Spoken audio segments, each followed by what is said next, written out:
এই গণভোটের মাধ্যমে বাংলাদেশের 50 বছরের আগামীর রাষ্ট্র কেমন হবে সেটা ঠিক হবে। এবং এই সংস্কার করার জন্য আমাদের সবাইকে ঐক্যবদ্ধভাবে আমাদের ক্যাম্পেইন করতে হবে। আমরা দেখতে পাচ্ছি রাজনৈতিক দলগুলো কিছু তারা না ক্যাম্পেইন করছে। রাজনৈতিক দলগুলোকে বলবো, এই সংস্কারের পথে আপনারা বাঁধা হিসাবে দাঁড়াবেন না। এই সংস্কারের পথে বাঁধা হওয়ার কারণে আপনারা নিজেরাই জুলুমের শিকার হয়েছেন। সুতরাং সাময়িক তুষ্টির জন্য এই সংস্কারের পথে আপনারা কেউ বাঁধা হবেন না। আমাদের এই রাষ্ট্রকে নতুনভাবে ঢেলে সাজানোর জন্য এই জুলাই বিপ্লবে আমাদের 2000 ভাই বোনরা শহীদ হয়েছে, 40,000 আমাদের ভাই বোনরা অঙ্গ হারিয়েছে, গাজী হয়েছে। সুতরাং এই সংস্কারের পথে বাধা হওয়া যাবে না। আমরা দেখতে পাচ্ছি সে ফেসিবাদী কাঠামোর যেই নির্বাচন, সেই নির্বাচনের দিকে মনে হচ্ছে আমরা যাচ্ছি। রাজনৈতিক দলগুলোর যে মনোভাব, মিডিয়ার যে মনোভাব, প্রশাসনের যে মনোভাব, নির্বাচন কমিশনের যে মনোভাব, তারা মনে হচ্ছে একদিকে ঝুঁকে পড়তেছে। আমি যখন এই ক্যাম্পাসে আসি 2017 সালে, 17 সালে আসার পরে 18 সালের যে নির্বাচন হয়েছিল, তখন নির্বাচনটা একদম খালি চোখে দেখা যাচ্ছিল কি ধরনের একটা নির্বাচন হচ্ছে, একটা রাতের নির্বাচন যেটাকে আমরা বলে থাকি। কিন্তু ওই সময়ে বিশ্ববিদ্যালয়ে যারা শিক্ষকরা ছিল, আমি রাষ্ট্রবিজ্ঞানে পড়াশোনা করেছি ঢাকা বিশ্ববিদ্যালয়ের, এই ঢাকা বিশ্ববিদ্যালয়ের শিক্ষকরা এই ধরনের একটা নির্বাচনকে তারা বৈধতা দিচ্ছিল এবং তারা বলতেছিল খুব ভালো নির্বাচন, ক্লাসের মধ্যে এসে পড়াচ্ছিল। এটা পুরো জাতির জন্য একটা লজ্জা। পলিটিক্যাল সায়েন্সের আমি চিন্তা করছিলাম যারা এটা নিয়ে ক্রিটিক করবে তারা জাতির কাছে সত্যটা বলবে, কিন্তু তারা এই ধরনের একটা নির্বাচনকে, অবৈধ নির্বাচনকে তারা জাস্টিফাই করছে। তো সেটা দেখে আমি তখন সেকেন্ড ইয়ারের একজন স্টুডেন্ট, আমি আমার বন্ধুদের সাথে আলাপ করছিলাম, তাহলে এই জাতির আজকে ফিউচারটা কী হবে? যারা শিক্ষক তারা যদি এই ধরনের অবৈধ নির্বাচনের এটাকে জাস্টিফাই করে তাদের বয়ানের মাধ্যমে, তাদের বক্তৃতার মাধ্যমে এবং ক্লাসের মধ্যে, তাহলে এই জাতির জন্য একটা লজ্জা। এবং একই সাথে পরবর্তীতে 2024 সালের যে ডামি নির্বাচন, সেই নির্বাচনের সময় আমরা দেখতে পেয়েছি বিশ্ববিদ্যালয়ের শিক্ষক, সোকল্ড যাদেরকে আমরা বুদ্ধিজীবী বলি, সিভিল সোসাইটি, তারা এই ধরনের অবৈধ নির্বাচনগুলোকে তারা বৈধতা দেওয়ার চেষ্টা করেছিল এবং বিভিন্ন পার্সপেক্টিভ থেকে, অনেকগুলো পার্সপেক্টিভ এখানে আলোচনা হয়েছে, সেই পার্সপেক্টিভগুলো থেকে তারা এটাকে ব্যাখ্যা করেছে। তো আমরা যারা তরুণরা আছি, আমরা এর আগে ইতিহাস পড়েছি এবং পরবর্তীতে আমরা 3 মেয়াদের যে নির্বাচন, সেই নির্বাচন আমরা দেখেছি। 14 সালে নির্বাচন বলেন, 18 সালে নির্বাচন বলেন, 24 নির্বাচন, এখানে আমরা কেউ ভোট দিতে পারিনি। তো আজকে জুলাই বিপ্লবের মাধ্যমে আজকে যুবকরা এম্পাওয়ার হয়েছে, তরুণরা এম্পাওয়ার হয়েছে। এই জুলাই বিপ্লব তরুণরা করেছে।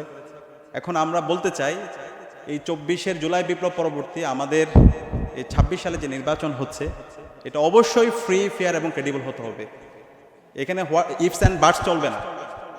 আমরা রাজনৈতিক দলগুলোকে আহ্বান করব এবং এখানকার ইন্টারিম যারা দায়িত্বে আছে এবং নির্বাচন কমিশনকে আমরা অনুরোধ করব, এই জায়গায় কোনো ছাড় দেওয়া যাবে না। এই নির্বাচন যদি ফ্রি, ফেয়ার, ক্রেডিবল আমরা করতে না পারি, তাহলে বাংলাদেশ আবার পথ হারাবে। এবং এর মাধ্যমে আমাদের এই প্রতিষ্ঠানগুলোকে শক্তিশালী করার মাধ্যমে আমাদের একটা গণতন্ত্রের স্থায়ী রূপের দিকে আমাদের প্রবেশ করতে হবে। এবং সে জায়গায় রাজনৈতিক দলগুলোকে ঐক্যবদ্ধ হতে হবে। জামাত, বিএনপি, এনসিপি এবং বাংলাদেশপন্থী যারা রাজনৈতিক দল আছে, এখানে এবি পার্টি আছে, সবাইকে ঐক্যবদ্ধ হতে হবে। আমরা সাময়িকভাবে হতে পারে আপনি সাময়িক লাভবানের জন্য ইঞ্জিনিয়ারিং করে আপনি জিতে আসলেন, কিন্তু এই ইঞ্জিনিয়ারিং করে জিতে এসে আপনার তো কল্যাণ হবে না, এই জাতির কল্যাণ হবে না। এখন বর্তমান সময়ে সবকিছু ওপেন, আমরা দেখতে পাচ্ছি কে কি করছে, কার মনোভাব কি। তো সেখানে এখনো সময় আছে। কেউ যদি আপনারা ইঞ্জিনিয়ারিং করতে চান, তাহলে আপনি নিজের পায়ে নিজে কুড়াল মারতেছেন। তো সে কারণে আমরা অনুরোধ করব, এখন আমরা দেখতে পাচ্ছি নির্বাচন আগামী মাসের 12 ফেব্রুয়ারি হবে, কিন্তু এখন আমরা দেখতে পাচ্ছি সে ফেসিবাদী কাঠামোর যেই নির্বাচন, সেই নির্বাচনের দিকে মনে হচ্ছে আমরা যাচ্ছি। রাজনৈতিক দলগুলোর যে মনোভাব, মিডিয়ার যে মনোভাব, প্রশাসনের যে মনোভাব, নির্বাচন কমিশনের যে মনোভাব, তারা মনে হচ্ছে একদিকে ঝুঁকে পড়তেছে। সমতল মাঠের যে কথা বলছে সেটা নিয়ে আমাদের ট্রাস্ট ডেফিসিট তৈরি হচ্ছে, আস্থার সংকট তৈরি হচ্ছে। আমরা অনুরোধ করব আপনারা এই ভুল করেন না। এই ভুল যদি করেন, তাহলে এই যে রাকিবের যে পরিণতি হয়েছিল তার সাথে খারাপ পরিণতি আপনাদের হবে। প্রধান নির্বাচন কমিশনার হিসাবে যাকে হাসিনা বানাইছিল, সে কাজ করেন না, সময় আছে। আমরা অনুরোধ করব সবাই দায়িত্বশীল আচরণ করেন। এবং এখানে আজকে আমরা যারা ভোট দিতে যাব, সবার মধ্যে একটা উৎসব আমরা দেখতে পাচ্ছি। এবারের নির্বাচনে আমরা একটা গণভোটের মাধ্যমে আমরা আমাদের যে সংস্কারের কথা বলছি, আমাদের রাষ্ট্রের যে প্রাতিষ্ঠানিকরণ, প্রতিষ্ঠানগুলোর যে শক্তিশালীকরণ, সেটার জন্য আমাদের গণভোটকে হাকে বিজয়ী করতে হবে। সেটার জন্য আমাদের সারা দেশব্যাপী ক্যাম্পেইন করতে হবে। এবং ডাকসুর পক্ষ থেকে আমরা বাংলাদেশের শিক্ষা প্রতিষ্ঠানগুলোতে এই ক্যাম্পেইনটা আমরা খুব দ্রুত শুরু করবো ইনশাআল্লাহ। এবং রাজনৈতিক দলগুলোকে বলবো, এই সংস্কারের পথে আপনারা বাঁধা হিসাবে দাঁড়াবেন না। এই সংস্কারের পথে বাধা হওয়ার কারণে আপনারা নিজেরাই জুলুমের শিকার হয়েছেন। সুতরাং সাময়িক তুষ্টির জন্য এই সংস্কারের পথে আপনারা কেউ বাধা হবেন না। আমাদের এই রাষ্ট্রকে নতুনভাবে ঢেলে সাজানোর জন্য এই জুলাই বিপ্লবে আমাদের 2000 ভাই বোনরা শহীদ হয়েছে, 40,000 আমাদের ভাই বোনরা তারা তাদের অঙ্গ হারিয়েছে, গাজী হয়েছে। সুতরাং এই সংস্কারের পথে বাধা হওয়া যাবে না। আমাদের এই প্রতিষ্ঠানগুলোকে শক্তিশালী করার জন্য আমাদের এই গণভোটকে হাঁকে বিজয় করতে হবে। এই গণভোটের মাধ্যমে বাংলাদেশের 50 বছরের আগামীর রাষ্ট্র কেমন হবে সেটা ঠিক হবে। এবং এই সংস্কার করার জন্য আমাদের সবাইকে ঐক্যবদ্ধভাবে আমাদের ক্যাম্পেইন করতে হবে। আমরা দেখতে পাচ্ছি রাজনৈতিক দলগুলো কিছু কিছু তারা না ক্যাম্পেইন করছে, এটা আপনারা নিজের ক্ষতি করছেন, এই কাজ করেন না। এই সংস্কারের পথে কেউ বাধা হিসাবে আপনারা আসবেন না। সবাই ঐক্যবদ্ধভাবে আমরা যেন এই গণভোটে হাঁকে বিজয় করতে পারি এবং আমাদের প্রতিষ্ঠানগুলোকে শক্তিশালী করতে পারি এবং আগামী সুন্দর একটি রাষ্ট্র, একটা ন্যাশনাল কনসেনসাস আমাদের তৈরি করতে পারি। সেজন্য আমরা যেন ঐক্যবদ্ধভাবে আমাদের এই ক্যাম্পেইনটা করি এবং আমরা গণভোটে হাঁকে বিপুল ব্যবধান আমরা বিজয়ী করি। একই সাথে আমাদের প্রতিনিধি বাছাইয়ের ক্ষেত্রে অবশ্যই এই প্রতিনিধি এমন যেন না হয় যারা মাসল পলিটিক্স করে, যারা ওল্ড ফ্যাশন পলিটিক্স করে, যারা সেই আগের মাফিয়াতন্ত্র অথবা সেই চাঁদাবাজি টেন্ডারবাজি সেই রাজনীতি তারা ফিরে নিয়ে আসতে চায়। এই ধরনের প্রার্থীদেরকে যেন আমরা লাল কার্ড দেখাই, সে যে হোক, সে যে দলেরই হোক। যারা আমাদের প্রার্থীরা হবে তারা তাদের অবস্থান পরিষ্কার করবে, শিক্ষা নিয়ে তাদের চিন্তা কি সেটা তারা পরিষ্কার করবে, স্বাস্থ্য নিয়ে তাদের চিন্তা কি সেটা পরিষ্কার করবে, এবং আমাদের তরুণদেরকে নিয়ে তাদের ভাবনা কি, তরুণদের এম্পাওয়ারমেন্ট করা নিয়ে তাদের ভাবনা কি, রাষ্ট্রের এই যে নতুন সংস্কৃতি কথা বলছি সেটা নিয়ে তাদের ভাবনা কি, সেটা যারাই পরিষ্কার করতে পারবে তরুণরা তাদেরকে গ্রহণ করবে।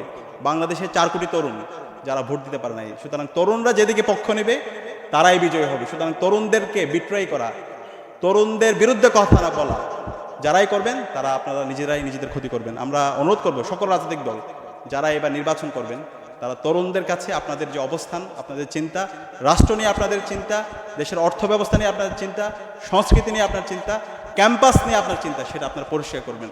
আমরা এই ক্যাম্পাসগুলোতে সেই ছাত্রলীগীয় কায়দা যে রাজনীতি আমরা দেখতে পেয়েছি, গণরম গ্যাস্ট্রমের রাজনীতি, সেটা আমরা আর হইতে দিব না।